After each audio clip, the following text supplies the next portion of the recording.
Hi, I'm Maya from New Brighton. Welcome to Christchurch from the streets. Brighton is in the east, and the east is well renowned for being the worst affected area after the earthquakes.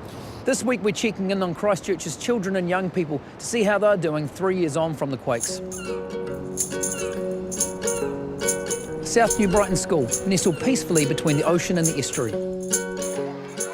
From our youngest school-aged children to those who have left to find work, all have been affected by these events. How we support them and allow them to grow from these experiences now will determine how well they cope with future challenges.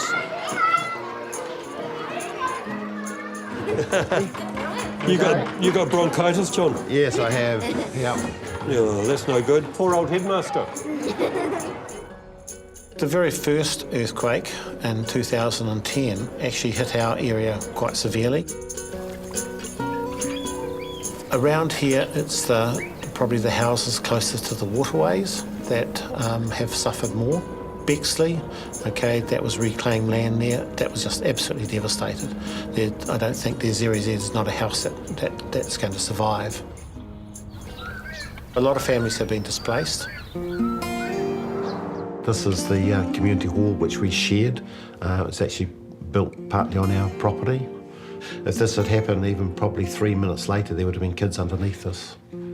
So we were very fortunate no one was injured.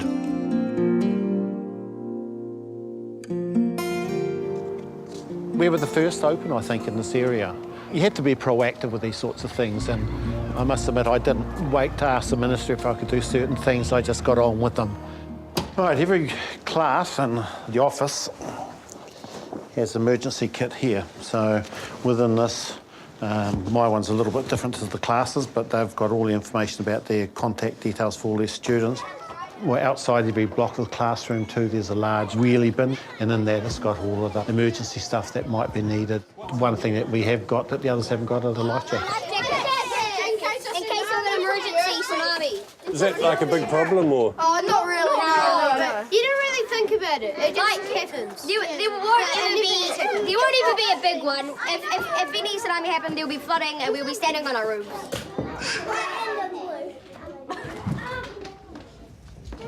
Across Canterbury, they're finding that behaviours of kids between sort of 5 and 7 to 9, they've been keeping everyone pretty busy. I mean, we've suffered, over 15,000 aftershocks. That's been very scary for the kids too. So they've been pretty nervy and easily distracted and easily just upset. Did you know that your tongue goes back and forwards when you're colouring? You know, there are weeks where we have, just been dealing with the social issues in and around the school and not getting on with all of the other bits and pieces we'd normally be doing. Thank you very much. Bye.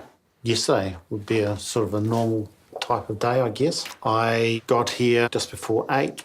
Then I probably closed the laptop by catching up some of the jobs I hadn't done during the day. 11:15 last night.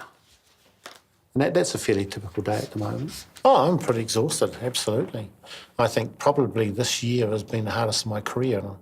I've been in it for quite a while now. And take your shoes off down here, love.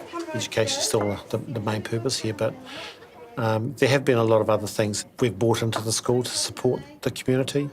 We've had different advisory groups come in here and set up base here so parents could come and visit them.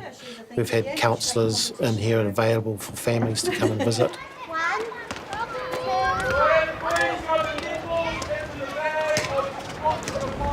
I think some children have become a lot more serious in their outlook, and I think that's probably one of the reasons the counselling is so important at the moment.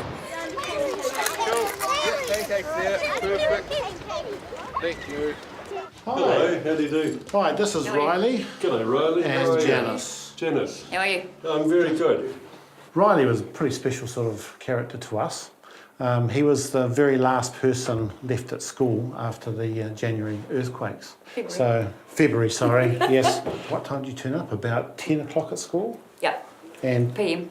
Yes. Left home by 1 o'clock. Yes. Got to the school and there's a big sign out that all the children were safe and had been collected. And that's when I lost it.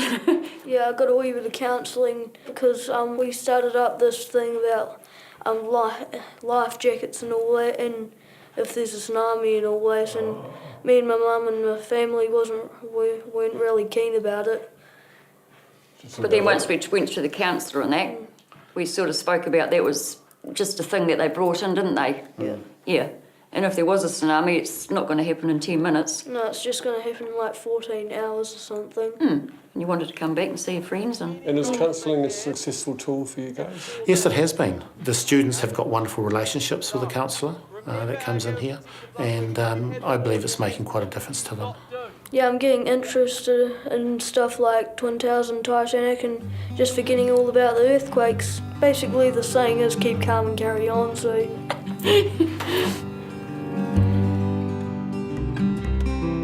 Youth Alive Trust, so we've had an ongoing sort of relationship with them for a number of years, but certainly since the earthquake it's stepped up quite considerably. They're helping us with the male and female mentoring programs that they run. A couple of minutes left to get it up. So are there issues around the earthquake still for these guys? There are when you dig into it. Young people are still being constantly moved around through house repairs, and you know, some young people are having to move schools. We've seen some young people here in South who have gone to other schools and then come back, and sometimes gone away and come back again. These young people, they just pick up the pieces, they get on with it. We've shifted 6 times since the earthquake. Wow, what's it like? I'm just getting over it now, so I hope we don't have to shift again. That would be pretty boring, wouldn't it? Hey. Hey Sally, we're just coming down to see you now.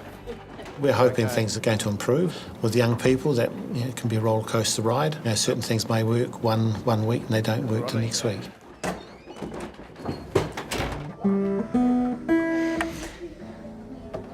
Do you need that a bit higher, Amelia? Okay. Amelia came from another school, so she has got some what they call EDI finance that goes with her. So we're able to use that to integrate her into the school, and we've looked at some of her real passions, and one of those has been learning to play the guitar and get involved with the band and things like that. The money can be used for the greater good, so we've actually employed a teacher to come in and actually do that.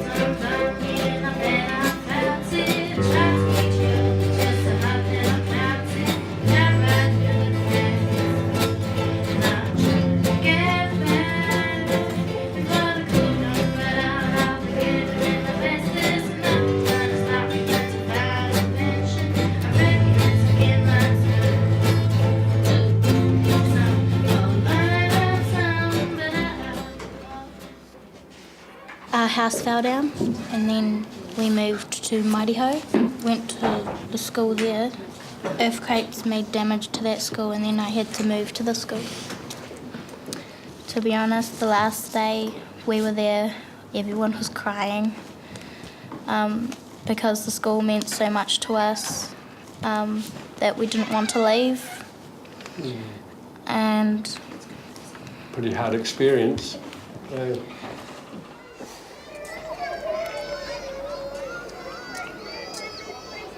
Okay, so we're just going to have a look at and meet Jazz, one of our canine educators in the school. They're in here just so the children can learn to actually how they act around the dogs. But we found during the earthquakes we've actually stepped up the times that they're actually in the school because they offer a certain level of comfort. They do get upset, and the dogs work that out, get alongside them. Even if they're physically unwell, they've got a bad cold or they've got a tummy upset, we find that dogs get alongside them.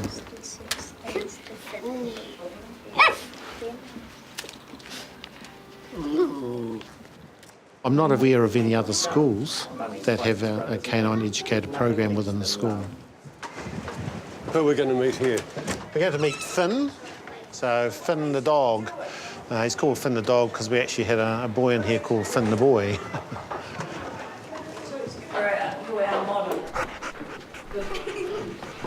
G'day, mate. How are you? He just loves being in here. Loves being with the children. He'll often go and sit beside somebody that might need a bit of a cuddle. You can tell, do you reckon? I think he can, yes, yeah. They all want to be there. In fact, sometimes we have to try and, give him some space. Never had anybody object to Finn being here. fact, a lot of the parents will look out for Finn, see if he's around.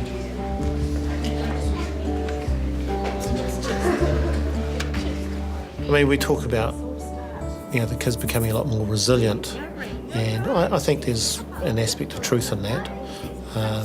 The kids certainly have had to adapt to a lot of changes. I know at school here we did have to drop some of the expectations, and school had to be a nice, happy and safe place for them to come to. I think that the schools here in the east, they have had the same sort of philosophy. They're here for the kids. So many children in Christchurch have been through constant change. For many, that's starting to settle. For Anna Mowat and her daughter Olive, life is at last returning to normal. It was my daughter, who was 5 at the time, her first ever sleepover. The worst thing about that was that while she never talked about what happened, the only thing that she'd ever say to me is, "Mummy, you should have said no to the sleepover." Did you think Mum should have known that there was an earthquake coming? Do you think that if I knew there was an earthquake coming, I would have said yes to a sleepover? No. No. Seems to me a really, really long time ago. Oh yeah, it's over half your life ago, isn't it really? Yeah. Do you remember what it was like before the earthquakes? There was no roadworks. Well, there probably were some, but just not as many. Never again, eh? Hope not. What happened to your house? On the first one, barely any damage, actually. We didn't even make a claim for EQC. And then in the second earthquake... The retaining wall fell down behind the gate. It fell down. So that meant that we weren't allowed to live in our home, were we? Do you remember how long we were out of our home? 2.5 years. Yeah. Yeah. So we went to my mum and dad's just outside Peel Forest. And you went to another school?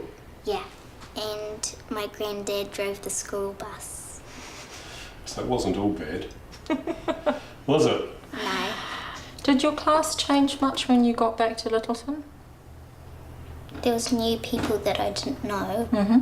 You've still got friends moving away, haven't you? Because their houses are changing or shifting? Both, I think. Yeah. The best advice I got after the quakes was from my mum, who's a counsellor, and she just said to me, "Anna, if you're all right, Olive's all right, even if you have to pretend sometimes." And that's it, that's the mixture, and then we just need to pour into the pan. For Anna, helping families build better relationships with their children is incredibly important, as is giving them the tools to do so. It helps that it's also part of her job. I work for SCIP, which is a tiny part of Ministry of Social Development. And so our role is to support organisations who are already supporting parents of 0 to 5-year-olds. So these are the Tiny Adventure packs. Tiny Adventure is fun, with parents keeping their kids close and safe. Having an adventure is such an exciting thing to do. While we call them Tiny Adventures, they're just ideas for play. And what we did was, so we thought long and hard about what kids love and how parents, what parents could do with their kids when they have, maybe limited money, limited time. So the purple ones are 15-minute ideas, and then the blue ones are 5-minute ideas, and we go right down to, I think, just a minute ideas as well. They've been hugely popular. This is the summer pack, and we've just released autumn, and then there'll be winter and spring as well. So there's 80 cards in all that parents can collect. So we're now printing 10,000 of each of those packs, 20 cards in each. But the other thing that's happened too is that nationally, organisations have asked us whether or not they can have it available. So it's going to be also released as an app. Oh, great. So that's how we're going to launch it nationally. And the All Right campaign has done a beautiful job of calling it a little Canterbury gem that we're giving to the rest of the country. Oh, that's gorgeous. Yeah. Anna, what do we know about how children are coping with a post-quake environment? What we know is probably what any parent would be able to tell you, and that is that parents are tired right now. They're keeping their kids close, which makes a lot of sense. And we know too that young children may not be meeting their key milestones when they enter school. There's been some anecdotal reports that early childhood teachers are noticing a difference, that children aren't quite school ready. Yeah. Right.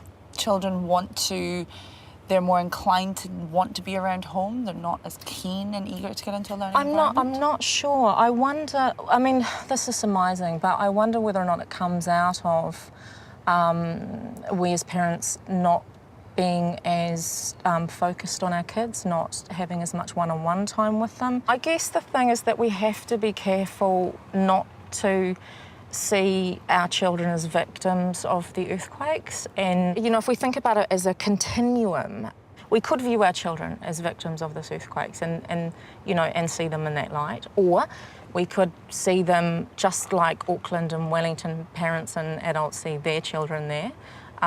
Or we could look at our kids as being something quite special. You know, they've gone through something extraordinary. They might now know how to look after themselves. They might now know how to be mindful of others. They might be much more sort of socially aware. And I think any initiatives or work that we do, could come from those perspectives.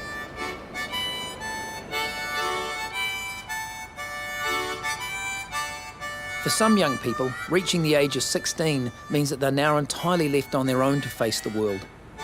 No family support and little state help before the age of 18 can mean they fall between the cracks. That's something Dr. Sue Bagshaw wants to remedy as the city is being rebuilt. Is this a hobby, or tell me? Oh, this is a good mode of transport, no parking problems. And it's actually really good when now the roads are all up. It's actually quicker scooting around than trying to go all the way around all the one-ways and the diversions. And to work. Come on through. We're only little and we need to expand desperately. We have a little nurse's room. Hello. Hi. So we have a doctor and a nurse room on this side and then 2 counselling rooms on the other side. We probably need double that, which is why we're hoping to move as soon as we can. Sue has ambitious plans for a one-stop shop for young people to be built into the central city rebuild. Usually my day's made up of meetings, so I scoot round on my scooter to all the meetings and just scoot past all the roadworks now. It's brilliant. Latimer Square's just over the road here. Yeah, our first customers at 198 were the glue sniffers who used to hang out at Latimer Square. They're people who life's dealt a raw deal to, and actually they're the same as all of us. There'd be a few young people amongst this. Absolutely, yeah. I mean, we classify young people as anybody between 12 and 24. They're living in garages, on people's couches, where they really don't belong. The problem is they also aren't allowed to sign a lease, so they don't really stand a chance of finding somewhere, even to rent. Thank you. You're welcome. And displaced animals get better beds. Well, that's right. And it's organised accommodation for animals, whereas young people, there's nothing organised.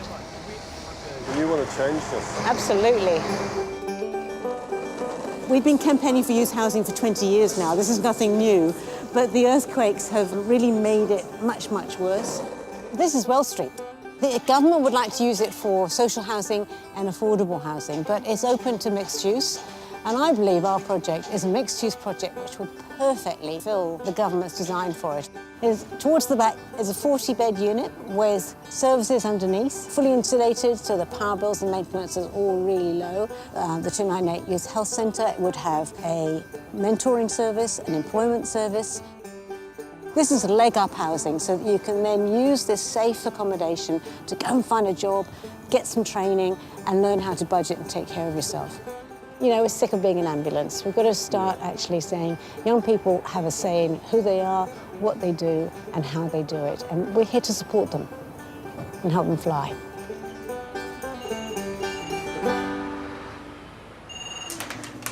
Youth Health, you're speaking with Vince. Since we've opened, probably about 1,400 to 1,500 young people have come through. So you're well used. We are well used. We're kept pretty busy. Cool. At family planning, we started a youth clinic, but They said it was too embarrassing. They wanted somewhere to go where you couldn't be labelled. You could be going for anything,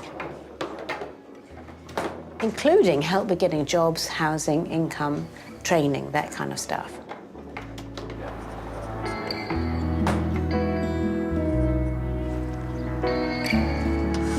Hi, Jordan. Hi. How you doing? Good.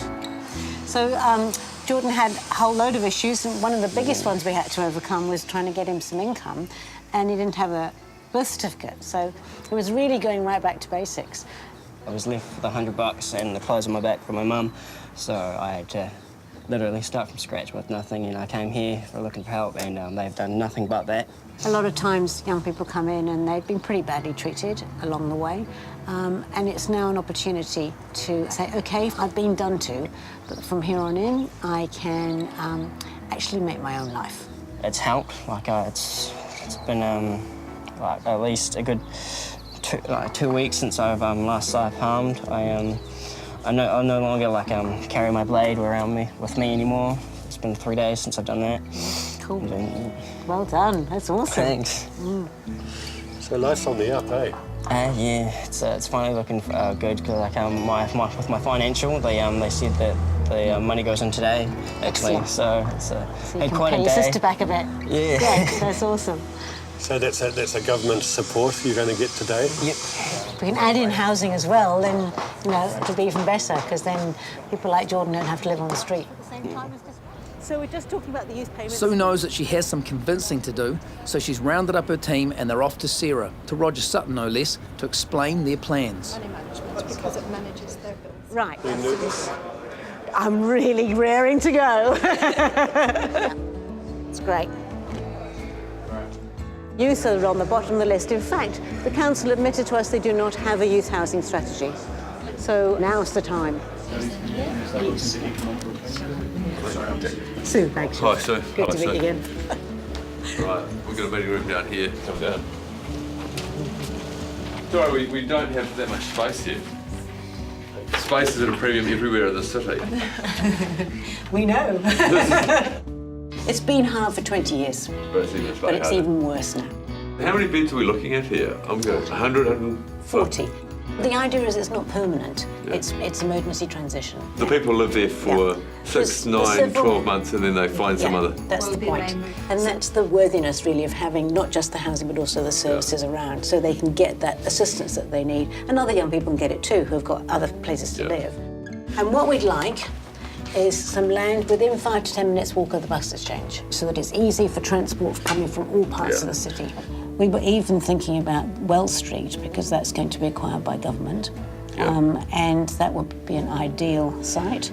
I'm really happy to try and make sure people are hearing your story and we're making sure they are actually then doing what they can to try and make this work.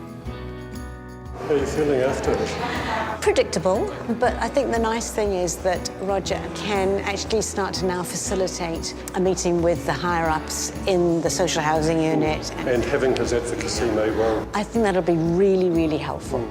Nobody can say that this isn't needed and it isn't a good idea. Yes. And it's just a question really now of how we can make it happen. Yeah, right. For many of our young people, the central city no longer supports their needs. Part of the answer is to know what they want, and it's people like Dr. Lucy Daith who have been taking an interest in what young people are asking for. What is your understanding of young people and how they're being assisted in a post-quake environment? There are the things that need to happen because of the quake, and there are the things that are just the normal things that our young people need. And as the time rolls on, it's hard to tell the difference between the two these days. As part of the All Right campaign, we did some research with young people and said, well, what is it you need? And it was really beautiful, actually, what they told us. They told us that they want good relationships with their family, good relationships with their friend and a special person. They said that they wanted to do work that was meaningful and they wanted to have fun right now. And so, when I asked my son, where would you go with your friends? Public spaces that welcome 14-year-old boys are few and far between. You know, there's the mall, there's the skate park, but he's not into skating.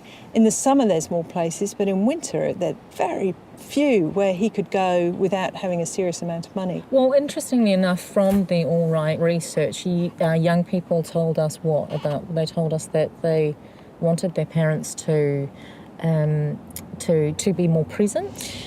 And what were the other things? Do you remember? Well, that comes through in nationally through the research. Young people want to spend time with their parents, with their families. One of the things since the quake is that people are busy, including parents, very preoccupied with the kind of humdrum of trying to get your house mended, trying to get around the city. And we know that that's taking its toll on family life, because mental health services are telling us that many of the problems they're seeing in young people are a direct reflection of what they're experiencing from their parents. Absolutely. Anna, with your daughter Olive, do you have hope for when she becomes a young woman that she'll have abilities that she may never have had had this not happened to her? Yeah, I recognise how much change she's had to go through, you know, and none of it she's had any control over, and how willing she's been to kind of, you know, to mould into each new environment. That's changes of homes, changes of schools. I was trying to count, I think we've had 4 or 5 changes of homes since the quakes. I mean, it's extraordinary, really. I mean, I keep going back to her. I can probably learn as much from her as she can from me. It's a cultural change we need. We need to learn to respect our young people. We need not to be afraid of them. We have a responsibility to form a kind of education system which does equip them with the kind of skills they're really going to need. They are the ones who are going to live in this city, so really we need to be listening to them and respecting what they tell us. So they should really be involved more in the rebuild. Clearly. We should be reaching out to our young community and using them, using their ability. And I mean, we have this huge opportunity in this city. We have very low youth unemployment, but we need to be paying these people a living wage as they learn the skills that can carry them through life, that can support their children and their children's children. When we don't need them to be the builders and the architects and the road layers, they're going to be very sought after resources in the rest of the world if we teach them well now.